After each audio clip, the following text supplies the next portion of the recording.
Shout out to one of my subscribers, Delana Smith, for sending me this article. And this is basically me speaking on the Amber Guyger trial. It has officially begun. And the article that I'm about to read from was actually posted not even an hour ago. And it came from NBC News. And it says Amber Guyger was on the phone with the partner before shooting Botham Jean.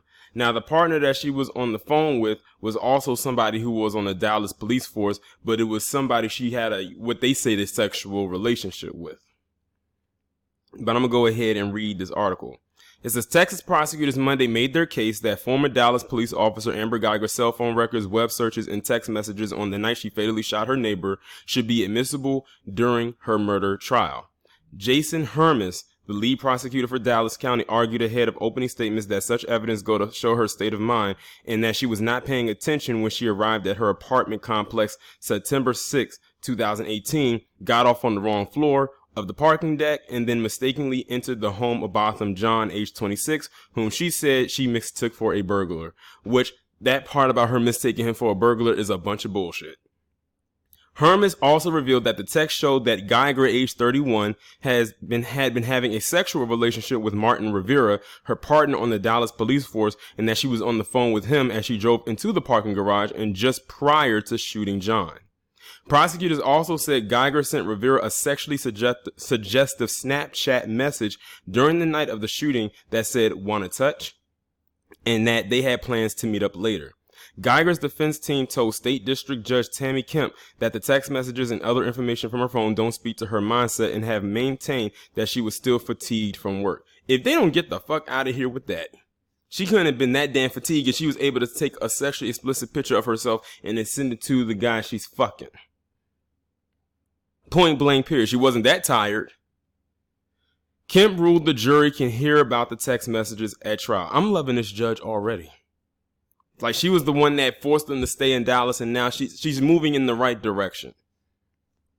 Legal experts previously told NBC News that prosecution will likely focus at trial on Guyger's mental state on the night of the shooting, and that she had the ability to prevent the deadly chain of events. Her defense team, meanwhile, could argue that John's death was a mistake with no criminal intent behind it. And that's the scary part right there.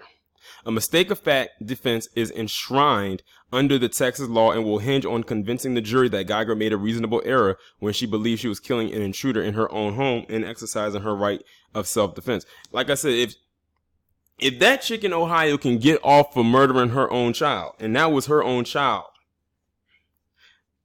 then Amber Guyger getting off for what she's doing right here wouldn't surprise me. We hope that she doesn't, but we know how the track record goes.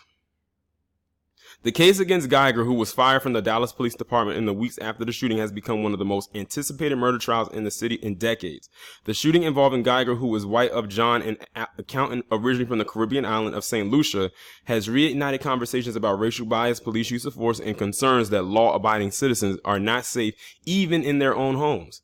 Guyger was off duty but in uniform when she entered John's apartment and fired her service weapon twice. She later told investigators that she had confused his apartment for hers and believed he was an intruder when she saw a large silhouette in the darkness. That's not, and the crazy part about it is, see, this is what I'm talking about. This is what I talk about when I say, though, that this white woman witchcraft, the triple W.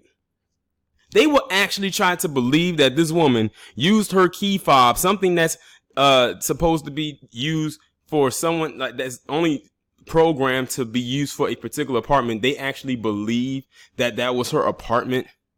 She wasn't no goddamn fatigue, and I'm glad they're using them text messages of her sending these explicit images to the guy she's having sex with, because that will go against her as well. But the whole fatigue thing, that's not that much being tired in the world.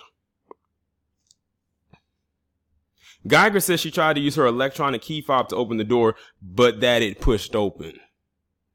No one in their right frame of mind is believing an ounce of the shit she says. Guyger says she tried to use her electronic key fob to open the door, but that it pushed open. A gag order has been placed among the attorneys since January, so the trial is expected to illuminate long unanswered questions about what Guyger was doing before she returned home, how long she had been working, and how she could not have realized she was at the wrong apartment. According to documents, John's unit had a red floor mat outside the front door. Guyger faces a maximum of life in prison if found guilty of murder.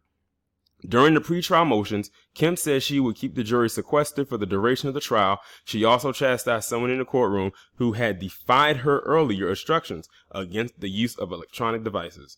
Our goal and objective here is a fair and impartial trial, she said. So that's the beginning portion so far of this trial. So far, the only thing we have new is that she had a sexual relationship with one of her partners on the force, and that she sent them explicit images with a very sexual message behind it. So I can't really add any more to this until the next update comes down the line. Like I said, I will try my best to stay on top of this. Hopefully my subscribers will help me out with that because I get so many emails. Shout out again to Delana for sending me this article, because I'm going to be honest, if I didn't get it, I probably would not have known. But y'all let me know what y'all think about this down in the comments, and I will talk to you in the next one. Okay, I wanted to come back on here and add in this little bit of information that was sent to me by one of my, I want to say one of my subscribers, someone who watches my videos. Now, I'm going to play this little bit of audio, and I want you to listen very closely to what is being said. And if you don't understand, of course, I'm going to break down what just actually happened. It's going to show the desperation that these pigs will go to get this chick off.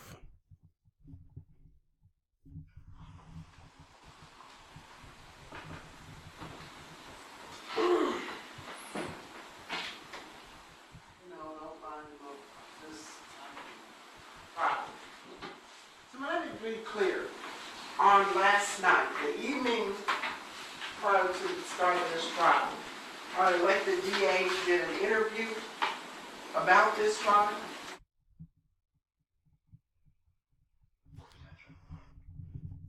Okay, so you just heard that. And in case y'all don't know who this is Judge Tammy Kemp. She's the one that caused them to say, stay right there in Dallas and not move this trial to another location. Now, before I even really get into this as well, let me just also say I found out the jury pool makeup of the jury. To my, if I got it correct, the jury is 5 black, I think 5 Hispanic, and 2 white. That's very rare, especially for a case in Texas. That's very rare. Now, what you just heard was Judge Tammy Kemp basically found out that let me make sure I get it right, that the Dallas County DA, the Dallas County District Attorney, gave a TV interview on the eve of Amber Guyger's trial about Amber Guyger.